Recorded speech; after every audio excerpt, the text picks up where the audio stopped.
Morning once again, and welcome again to our English class. Now we move on to section B of Unit 5, where we have a poem, Where Do All the Teachers Go?, composed by Peter Dickson. So he is the composer of the poem, Where Do All the Teachers Go? Let me tell you a little bit about the poet first.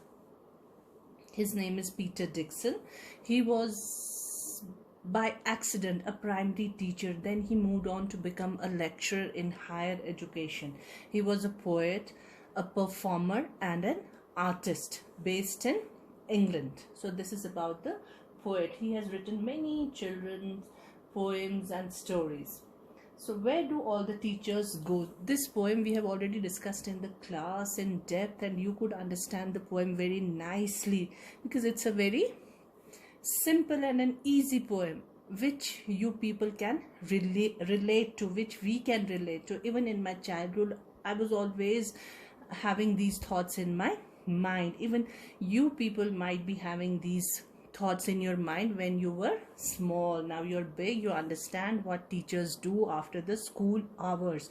So here is a child who is wondering about the teachers, because for him teachers are super beings. He can't take them as for ordinary people. He can't think of them as ordinary people.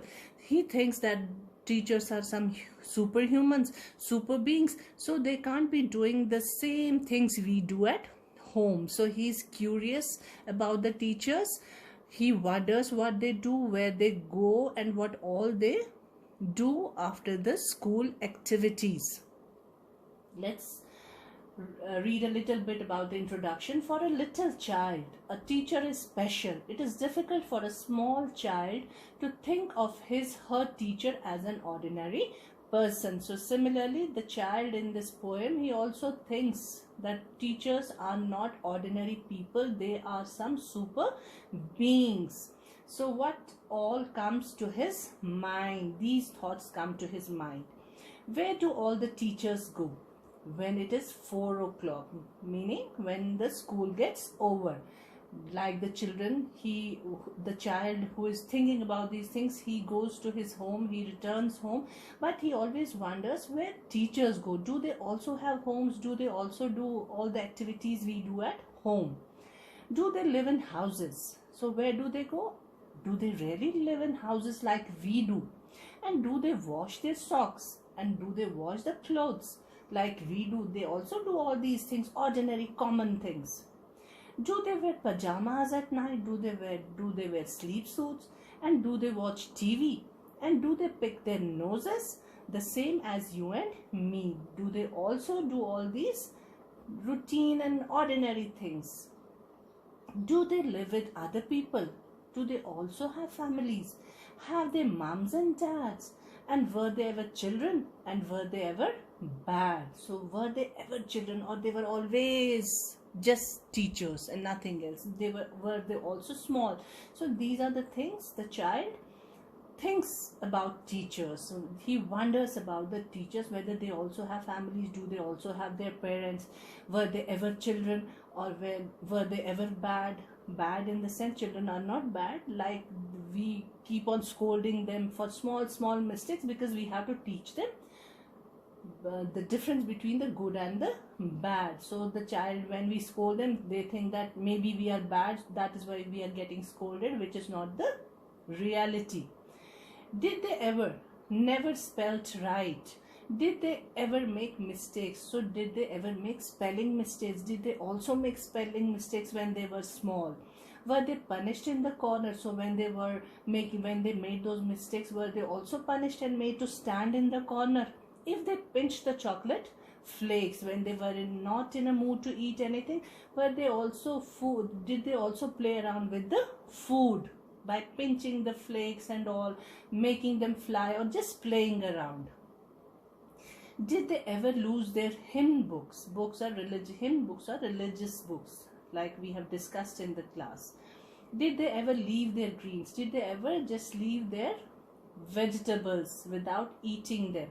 Did they scribble on the desk, or did they write just made it dirty by scribbling on the school desks? Did they wear old dirty jeans like we do, small children do? I'll follow one back home today. So what his curiosity makes him think that just to get to know all these things about the teachers, I should follow one teacher home.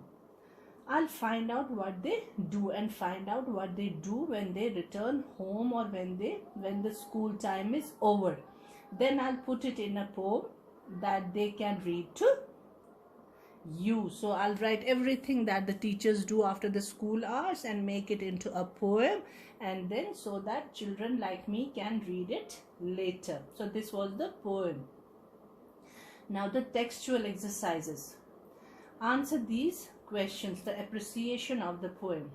We have to answer, why does the poet want to know where the teachers go at 4 o'clock? Because he's curious about teachers. He thinks them of some super beings. He doesn't think of them as ordinary beings. So he is wondering what these teachers do after the school gets over. He wants to know. He's curious about it. What are the things normal people do that the poet talks about?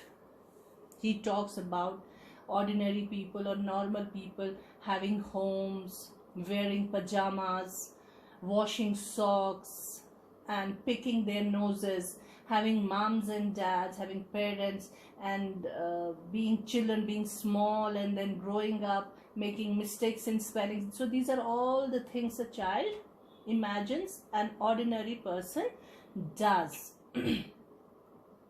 What does he imagine about where teachers live? He wonders about whether teachers also have homes. What they do at home. Do they wash their socks? Do they have moms and dads? Do they pick their noses and all? What all they do at home. The people with whom they live, whether they also have families, they also have their parents, their activities when they were children in school, whether they were small children, did they ever make mistakes, did they ever misplace or lose their hymn books and all, like all ordinary children do. Why does the poet wonder if teachers also do things that other people do? He wonders because for him teachers are super beings. Teachers are not normal or ordinary people for him. He thinks of them some superhumans. He can't take it that teachers are also ordinary people, because for small children especially, teachers are brought up in a very close home environment, very cozy environment. At home they are taken care, but suddenly when they go to school they see a teacher there and they just go in awe of the teacher. They start wondering about teachers because they sometimes out of fear, sometimes out of awe, or sometimes out of just curiosity, they wonder about the teachers. They don't feel so close with the teacher just to ask them. So they always have these thoughts in their minds, what these people called teachers are. So how does the poet plan to find out? He plans to find that all out by following a teacher one day. What will he do once he finds out? So once he finds out, he would put it all in a poem so that other children can read it. What do you think these phrases from the poem mean? So what do these things mean? Punished in the corner, when children make some mistakes, and as a punishment or as a retribution, or maybe just to make the child understand that the child has done something bad, so they are sometimes punished and made to stand. One of the punishment is that they are made to stand in a corner for some time. So this is it. Leave their greens, leave their vegetables uneaten. When most of the children are not fond of green vegetables, so they just keep on taking lot of time in eating it, so they just, or sometimes they just leave it uneaten. This is what these phrases mean.